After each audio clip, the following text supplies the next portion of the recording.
Assalamualaikum warahmatullahi wabarakatuh. Di sini saya akan mempresentasikan implementasi Six Sigma pada produksi kain rayon lebar PT GZ.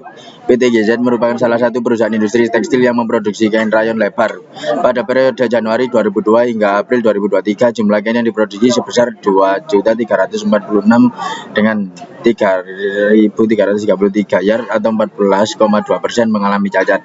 Nilai sigma dari proses produksi saat ini adalah 3,172, menunjukkan perlunya perbaikan sistem untuk mengurangi jumlah produk cacat. Penelitian ini bertujuan untuk meminimalkan cacat produk menggunakan metode Six Sigma.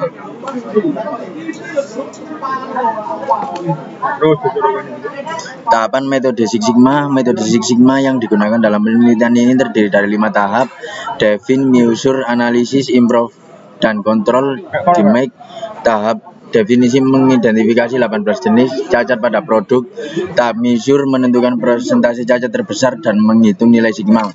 Tahap analisis menggunakan diagram fishbone untuk mengetahui akar masalah penyebab cacat. Tahap improve merumuskan usulan perbaikan dengan pendekatan 5W plus 1H. Tahap kontrol melakukan pengawasan terhadap penerapan usulan perbaikan menggunakan metode Pokayoke.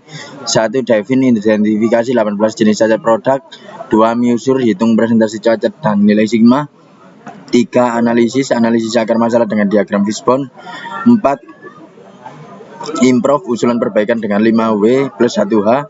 Kontrol. 5. Kontrol pengawasan dengan metode Pokayoke. Analisis cacat produk. Berdasarkan analisis diketahui bahwa presentasi kain rayon lebar yang cacat adalah 14,2% setiap bulan. Proporsi produk cacat selalu melebihi garis kendali, terjadi out of control. Jenis cacat terbesar adalah belang, bekas melipat, dan lubang tepi. Nilai sigma dari proses produksi saat ini adalah 3,172, menunjukkan perlunya perbaikan sistem untuk mengurangi jumlah produk cacat. Presentasi cacat 14,2% dari total produksi. Jenis cacat utama belang, bekas melipat, lubang tepi. Nilai sigma 3,172. Akar masalah cacat belang. Cacat belang merupakan penyebab cacat utama pada produk kain rayon lebar. Akar permasalahan penyebab belang meliputi pembersihan dan maintenance mesin yang tidak teratur, metode pewarnaan yang tidak sesuai, pekerja yang terkadang lalai saat bekerja, dan kurangnya pencahayaan pada bagian produksi. 1. Mesin pembersihan maintenance tidak teratur. 2. Metode pewarnaan tidak sesuai. 3. Manusia kelalaian kerja. 4. Lingkungan kurangnya pencahayaan. Usulan perbaikan berdasarkan analisis akar masalah. Beberapa usulan perbaikan direkomendasikan untuk mengurangi cacat produk. Usulan ini meliputi pembersihan mesin secara menyeluruh dan terjadwal, penjadwalan ulang berjumlah pekerja per shift untuk mengurangi kelalaian, melakukan penjadwalan perbaikan mesin, memberikan training secara berkala kepada pekerja, dan menambah penerangan di ruangan produksi. Pembersihan mesin secara menyeluruh dan terjadwal, penjadwalan pekerja, pengaturan ulang jumlah pekerja per shift, perbaikan mesin, penjadwalan rutin, penerangan, penambahan di ruang produksi.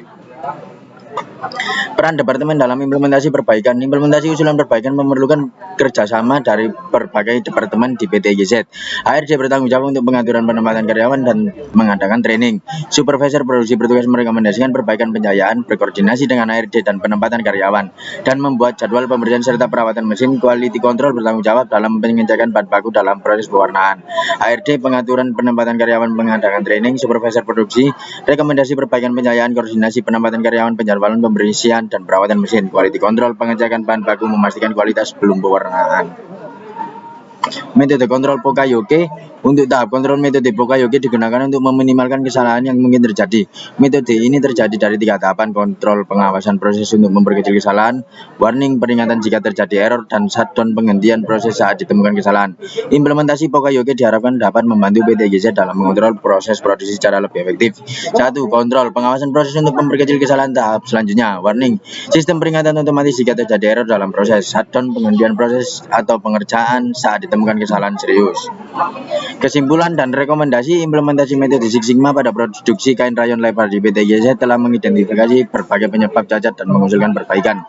Nilai sigma saat ini 3,12 menunjukkan perlunya peningkatan kualitas. Usulan perbaikan meliputi penjadwalan pembersihan mesin, pelatihan karyawan, dan perbaikan lingkungan kerja. Monitoring dan evaluasi disarankan dilakukan setiap bulan untuk mengatasi cacat dengan cepat.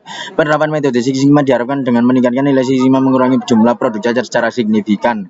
Kondisi di awal nilai Six Sigma 3,172, produk cacat 14,2%, evaluasi per 3 bulan. Usulan perbaikan implementasi Six Sigma, perbaikan proses evaluasi bulanan, hasil yang diharapkan peningkatan nilai Sigma, pengurangan produk cacat, penanganan masalah lebih cepat. Sekian yang dapat saya sampaikan. Apabila ada salah kata mohon untuk dimaafkan. Assalamualaikum warahmatullahi wabarakatuh. Oke. Waalaikumsalam.